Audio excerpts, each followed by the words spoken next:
And మీరు ఆర్టిస్ట్గా చేస్తున్నప్పుడు నాకు తెలిసి రెగ్యులర్గా మీ బ్యాచ్ కమెడియన్ బ్యాచ్ ఎవరంటే వేణుమాధవ్, లేకపోతే తిరుపతి ప్రకాష్, లేకపోతే ఉత్తేజ్, ఇదే మీరు గణేష్ గారు. ఏ ఫ్రెండ్ హీరో ఫ్రెండ్స్ అంటే మీరే ఇంకా బ్యాచ్, ఇంకా వేరే వాళ్ళు కనబడేది కదా. అలాంటి అంటే మీ రెగ్యులర్గా ఆ వేణుమాధవ్తో కావచ్చు, ఇంకెవరితో కావచ్చు, రెగ్యులర్గా మీ ఫ్రెండ్షిప్ ఏర్పడేది కదా. బట్ మీరు ప్రొడ్యూసర్ అయ్యాక వాళ్ళలో ఒక్కరు కూడా మీ సినిమాలలో ఎప్పుడు కనబడలేదు, ఎందుకు? మంచి పాయింట్ అడిగారు సార్. అవకాశం రాలేదేమో. నిజంగానే నేను అనుకున్నాను తిరుపతి ప్రకాష్ అనేవాడికి వేషాలు ఇవ్వాలనుకునేది 2-3 సినిమాలు ట్రై చేశా. వేణుమాధవ్ ఆల్రెడీ బాగానే సెటిల్ అయిపోయాడు కదండి, తిరుపతి ప్రకాష్ అనేవాడికి లైఫ్ ఇవ్వాలరా వేషాలు ఇవ్వాలనుకునేది కుదరలా. ఈసారి చేస్తా సార్ తప్పకుండా. నాకు అది ఒకటి ఉంది.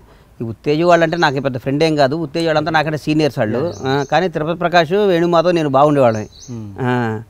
మేమందరం ఉత్తేజ్ని ఇప్పుడు అన్నానే పిలిచేవాడిని. ఉత్తేజ్ మేము ఇన్స్టిట్యూట్కి వచ్చేటట్టుగా ఉత్తేజ్ మాకంటే అప్పటికెప్పుడు కళ్ళు టైం నుంచి ఉన్నాడు.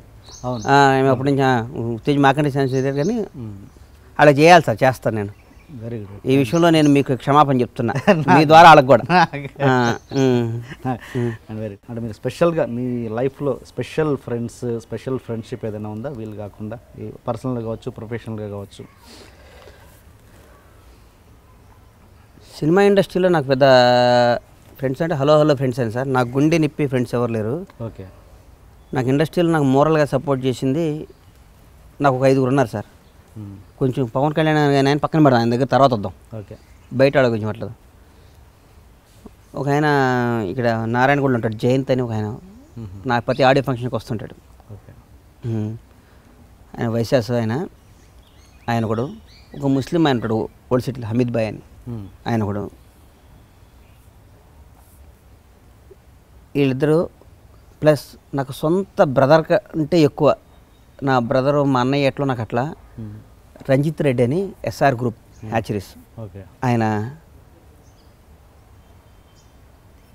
సొంత తమ్ముడికి కూడా ఎవడో అట్లా చేయడము, సొంత అన్నదమ్ముడు కూడా అట్లా ఉంటారు, మేము అట్లా ఉంటాం. ఈరోజు నేను ఈ లాస్ట్ 2 years 3 years నుంచి కూడా మేము ఇట్లా మా పౌల్ట్రీ ఇండస్ట్రీ లాస్ట్ 3 years కొంచెం బాగా. ఓకే. హ్యూజ్ లాసెస్ ఉన్నాయి అంతే ఇండస్ట్రీ మొత్తం ఆల్ ఓవర్ ఇండియా. ఇట్లాంటి టైంలో కూడా మనం తట్టుకొని ఇంత బాగా మనం చేసుకొచ్చామంటే బికాజ్ ఆఫ్ రంజిత్ రెడ్డి అండి. ఒక రకంగా నాకు సొంత బ్రదర్ అనుకోండి.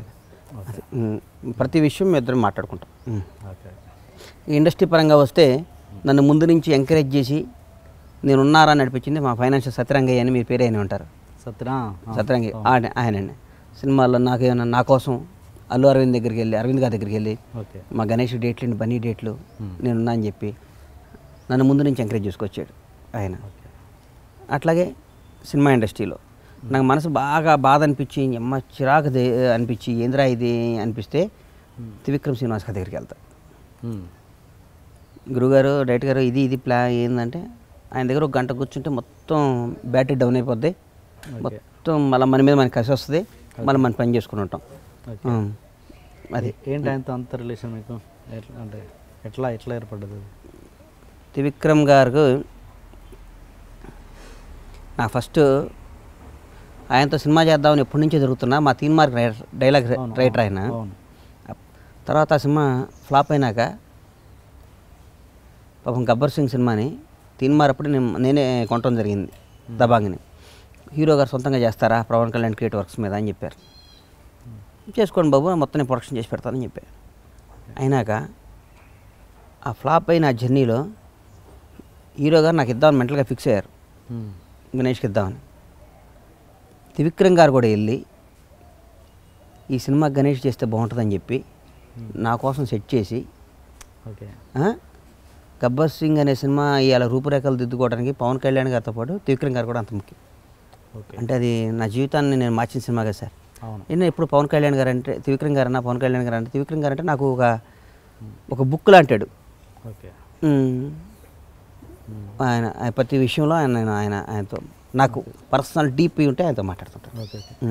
తీన్మార్ సినిమాకి త్రివిక్రమ్ గారు పర్ఫెక్ట్గా పూర్తి స్థాయిలో వర్క్ చేశారండి, లేదంటే కొంచెం ఆయన వేరే ప్రాజెక్టులో బిజీ ఉండడం వల్ల దీని మీద అంత కాన్సన్ట్రేట్ చేయలేకపోయారు అన్నది ఒక టాక్, నిజమేనా? ఎంతవరకు? ఏం లేదు, బ్రహ్మాండంగా రాసి పెట్టారు. ఆ సినిమాలో ఈ కన్నుడి సాగు 100 కాండాలని కానీ పాపం త్రివిక్రమ్ గారు కానీ కథలో ఎవరు లేదు, టైం లేక దాని మీద కొంచెం ఇంకా మనసు పెట్టలేదు. చూసారు ఆయన పాపం ఆయన అన్నీ చేశారు సార్. ఆ సినిమా ఏమో ఇప్పటికి కూడా నాకు అర్థం కాదు సార్ ఆ సినిమా ఎందుకు ఆడలేదు. నాకు గబ్బర్ సింగ్ కంటే అదే నచ్చింది ఎక్కువ, మరి ఎందుకు నా కర్మ. నాకు ఇప్పటికి కూడా సరే ఇప్పుడు కూడా మీరు సినిమా చూడండి, పిండేస్తుంది గుండె, ఎందుకు ఆడలేదు మన చేతిలో ఏముండదేమో అని అనిపించింది. గబ్బర్ సింగ్ తర్వాత ఆ సినిమా పడి ఉంటే హిట్ అయ్యేదేమో. ఇప్పుడు రిలీజ్ చేసిన దాన్ని సరిగ్గా ఎడిటింగ్ చేస్తే విక్రమ్ గారితో చేస్తే మళ్ళీ సూపర్ హిట్ అయ్యేది, డౌట్ లేదు. Okay okay. ఇంతే మర్చిపోయాను, కుటుంబం గురించి మాట్లాడడంలో మర్చిపోయాను. మీది ఉమ్మడి కుటుంబం, ఇప్పటికీ మీరు నాకు తెలిసి కలిసే ఉంటారు కదా బ్రదర్స్? బ్రదర్స్ ఒకటే బ్రదర్. అదే అదే బ్రదర్స్ అంటే మీరు ఇద్దరు అండ్ సిస్టర్స్ ఏం లేరు. సో చెప్పండి, ఒకటి ఉమ్మడి కుటుంబంలో ఉన్న గొప్పతనం ఏంటి, మీరు దాన్ని ఎలా ఎంజాయ్ చేస్తున్నారు, ఎలా ఇప్పుడున్న యూత్కి మీరు అది ఎలా మెసేజ్ ఇస్తారు? ఎప్పుడు మా అన్నకి నాకు నీది నాదని రాలేదు సార్ ఇప్పటివరకు, రాదు కూడా ఏమి అట్లా.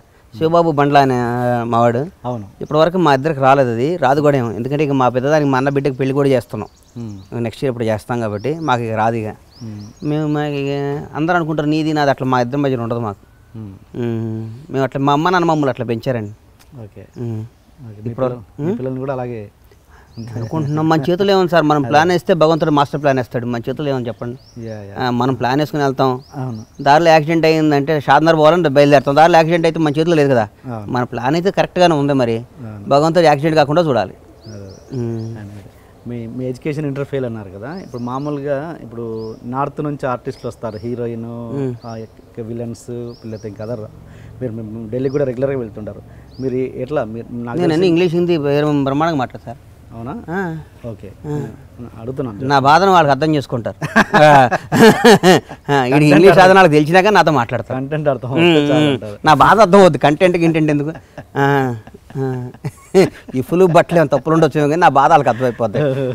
కాజల్ గీజల్ అందరినీ ఎవరినైనా హీరోయిన్ ఇంగ్లీష్లో వాయించిపోతుంది వాడిని. ఫుల్ మీద కామెడీ చేస్తుంటారా? కామెడీ వర్క్ ప్రొడక్షన్ చేసేటప్పుడు కామెడీ లేదు సార్, కామెడీ అనేది భాష మీద. సినిమా స్టార్ట్ అయ్యేదాకా డైరెక్టర్ని హీరోని నా ఫ్రెండ్స్లా చూస్తా, సినిమా స్టార్ట్ అయిన రోజు నుంచి ఎనిమిదిలా చూస్తా, ఎందుకంటే నా సినిమా నేను దెబ్బ కొడతారా అని నా మనసులో అట్లా అమ్మో వీళ్ళు ఏం చేస్తున్నారు చూడాలని. సినిమా అయిపోయిన దగ్గర నుంచి మళ్ళీ వాళ్ళు, ఎందుకంటే సినిమా అనే ప్రాణం సార్ అక్కడ, మమ్మల్ని బతికిచ్చేది సినిమా కాబట్టి సినిమా తర్వాత ఏదైనా.